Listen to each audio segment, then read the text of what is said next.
Hi, hi. Nice to see you. I know, nice to see you too. Okay, so I wanted to come back on as quickly as possible because we talked last time about the wedding that was by the sea in Caesarea, and during that conversation we talked about beach weddings and beach events, and I was saying that, I was very specific. This is not a beach event. This has a very different feel. So you said to me after the last chat, you said, of course I have done beach events. I thought, well, let's just get back on as soon as possible and look at the beach events. So that's why we're here today. So okay, so I'm share going the to screen share and show me. screen. Great. Let's go in, and it's this one. So hold on, let's just put my phone on silent so we don't get interrupted here. So this was actually not a wedding, it was a Barmitzvah. It was two summers ago. It was for an Israeli family. It was a Friday afternoon. It was very much about the beach. It was kind of based on the feeling of Nikki Beach, one of the beaches in the south of France or in Greece, with those turquoises and blues. And just so that you get a feel of, we actually put up the tent. So this was the day before. Okay. So that tent, there was nothing there. There's nothing there. There's nothing there. So we put up the tent, and then we started bringing in the furniture, and there was a lot of furniture. It was a very informal lunch with a huge amount of food, but it was all informal seating. You can see there was just nothing there. Right. But we did furnish it. So this is interesting. The mother of the bar mitzvah boy had said she wanted it all very white. And my point to her was, well, it's really not a wedding. So yes, we can have some white furniture. But if it's very white, I think you kind of feel more like it's a classical wedding, which this wasn't at all. And that's why we incorporated lots and lots of shades of blue. But of course, she could have been in white. In fact, actually, the whole bar mitzvah party could have been in white, and that would have been lovely. That absolutely no reason why they couldn't have done that. So that would be, I think, that would be a lovely look to go alongside this. Okay, sorry, carry on. So we had parasols in different colours. We did break up the white. There is a lot of white, and you'll see it in some of the pictures. There were loads of kids, so there were activities for the kids. We brought in turquoise towels for everybody.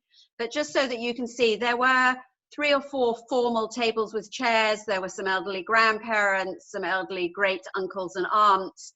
Harder for them to sit and juggle their food on their lap. But for the most, people were eating on low coffee tables and on their laps, or just while they were walking around. So there was a lot of finger food and fork and plate food. Can I just, sorry to keep interrupting you, but so what was the access like to that beach? Was that quite hard? So this particular beach is just north of Netanya. It's a cliffy part of the Mediterranean, so you couldn't drive your car right down to the beach. We had a car park on the top of the cliff. Most people were walking down by themselves, and we had a small beach buggy for the elderly who couldn't manage the walk down. But 80% or 85% of the guests walked down.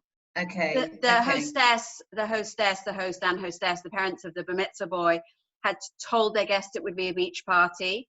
And although we put mats down everywhere, the whole of the tent area was matted.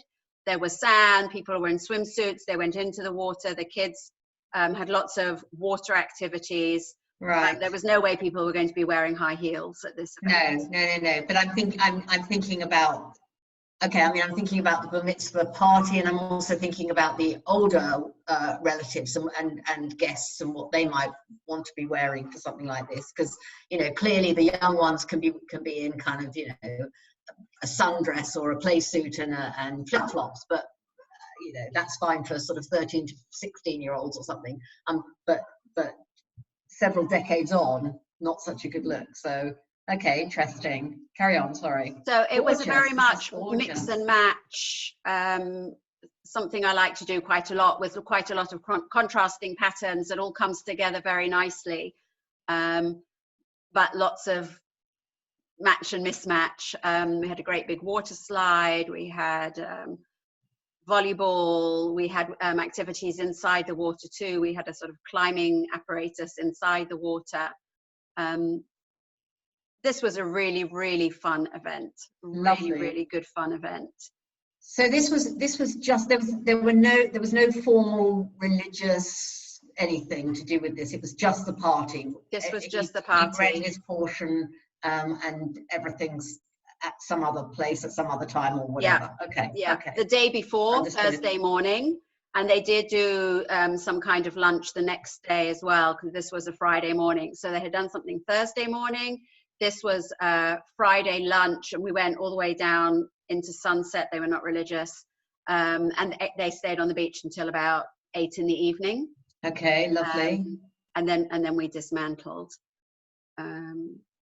So, I mean, this was actually an Israeli family, you said. So so I don't know, they would not have perhaps had that many out-of-towners. But what I often say to my clients, if they're having, if they are Anglos who've moved here, or if they've come to have their event here, for example, in Israel, and there are a lot of out-of-towners, then there are often 3 or 4 days worth of events, and with the same people. So yes. You want to have lots of different looks in terms of in terms of what you're wearing, because you're actually spending those time that, you're spending that many events with the same people. So you want to have lots of different looks.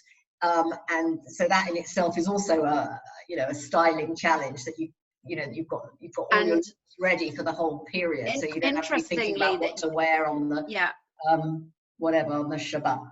And it's interesting that you say that, because when we do the invitations and we work together on the invitation. So my work starts, way before this.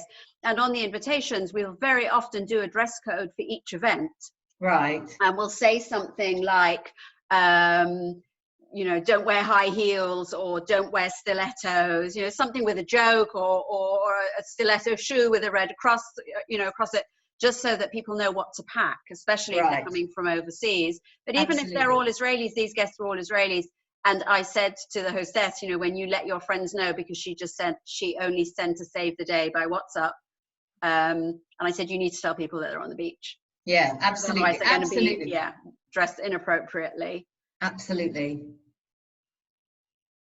Gorgeous. This is all different kinds of seating areas with loads of furniture, all different kinds of furniture. Every guest who was there had a place to sit. Very good. And there were some accessories, which you can see here in the back. We brought in some scarves and some hats, and there was inflatables for the kids. See if I can find that picture. All the cushions were different, the vases were different, all sorts. So nice, so lovely. So, I mean, this is wonderful that you can just, it's gorgeous, and I love that color mix. I love that color mix. But you see, what I would be wanting to do is then in some way have the protagonists, have the Barmitzvah party standing out in some way, so that their clothes, so that you can identify them. Obviously not when they're playing volleyball or whatever. I'm not talking about the children, but I'm talking about the host and hostess and the slightly greater family, that they're identifiable in some way in this kind of sea of gorgeous colors and whatever. So we could have had them in hats. We could have had just the family itself in hats, and afterwards opened a hat stand for everybody. They chose to blend in. They weren't wearing something that particularly defined them from other guests. Yeah, I think that's a shame. I think that's a bit of a missed opportunity. I'd like to see them, I'd like their clothes to celebrate in the same way as their. So again, I think this is a lovely, styling project. So again, I will put together some ideas of the sorts of things that I would have been happy to see the Barmitzvah family, and also the greater family, the grandparents, at least the grandparents, right? That in some way they are kind of identifiable with the party, so that they, and the sorts of things that might be suitable for older people to wear for an occasion like this. I mean, I'm guessing grandparents will have been in their 70s or whatever. Yeah.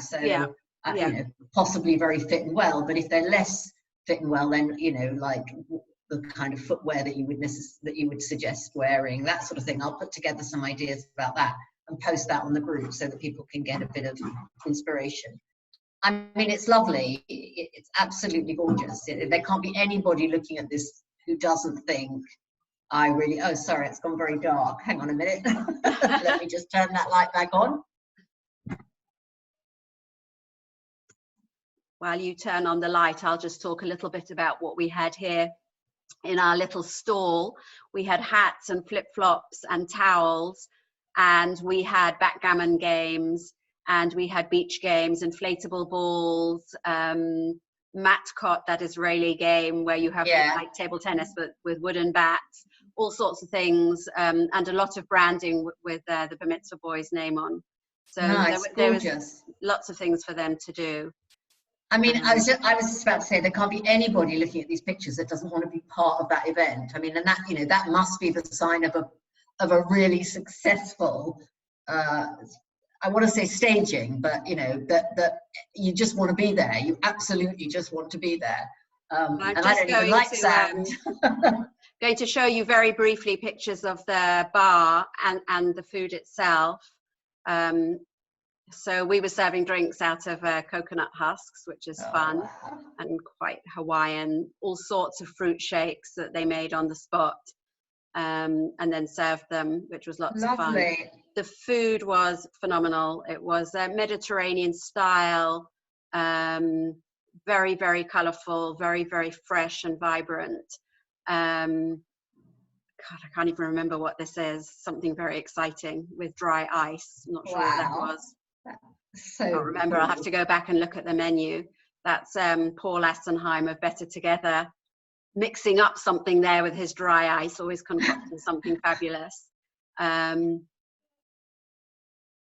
What is that inside his dry ice? I don't remember. Great music, great DJ.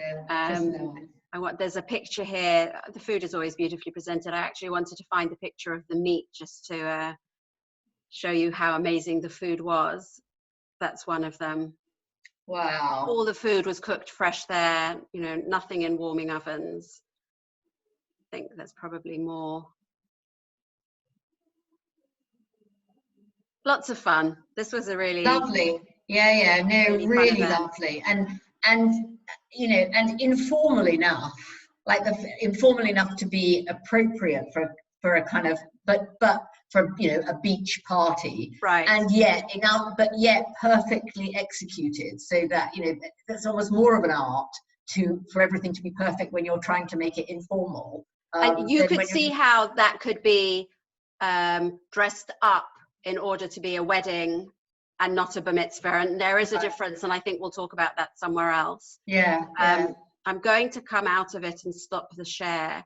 A little bit conscious that last time we did this, we went on and on and on and on. So I'm going to cut this one short. Okay, and I'll do some style ideas of the kind of thing that I would have been delighted to see the bar mitzvah party in, and also some ideas for if people are looking at this kind of thing and thinking, I'd quite like a beach event. If they've got older people in their party that they want to, you know, think about what sort of thing they can wear, I'll put some ideas together for that as well. Perfect. Great. I'm sorry about the odd lighting. I now look as though I'm in some sort of ghoulish horror film, but never mind. Before I hang up. Oh, okay. Another cup and another teapot. I think this could be becoming a theme now. I think it might be a theme, but you know. In case anyone doesn't know that you're English, we're English, but I don't drink tea. Well, I don't think it's right that you don't drink tea. I know. So I wish you a l'chaim over the tea and your coffee, and I'll see you on the other side. Okay, bye. Bye.